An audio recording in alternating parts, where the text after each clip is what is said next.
Good morning from Kukumay's Vineyard. Let's check. Hello! Murag mulupad naman ni ang ato ang mga titi bird diri. Look. Dako na siya. 13 days old naman ni sila. Wala. Dako na. Mulupad na ni. Hello. Where is your brother or sister? Can I see?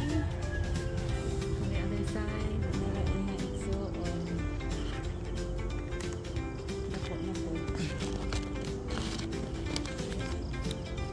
Uy, hala, mulupad na, gid ay.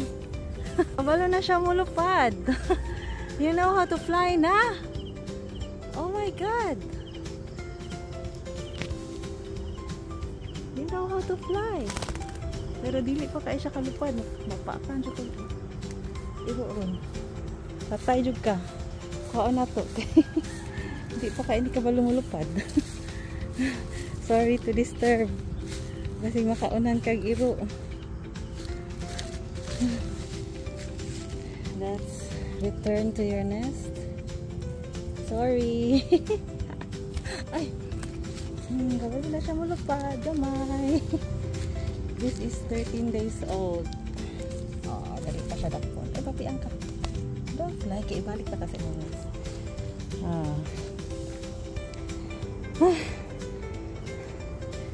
Ayun pa. Plaster sa ata. Tuudol pag yun sa kulungan ni Oreo. Oo. Ako ibalik sa nest. Nilupad mangkod pag doon ako. Nag-practice na.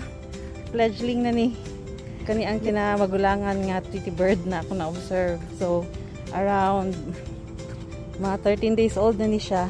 Niyang katong isa ka bird na nabilin sa nest kay 12 days old. I-video sa nato imo igsuon ha sa nakaibalik.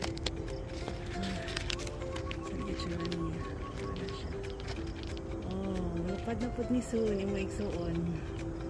Hello. Sorry, disturbance kay ko sa inyo. Hello. Ibalik na ta ka ha. Ayaw naglupad dito duo sa dog kay basig kaunon ka. Ibalik na ta ka. Return. Taghan na mag-alang video sa inyo. Nauli na ako siya guys ha.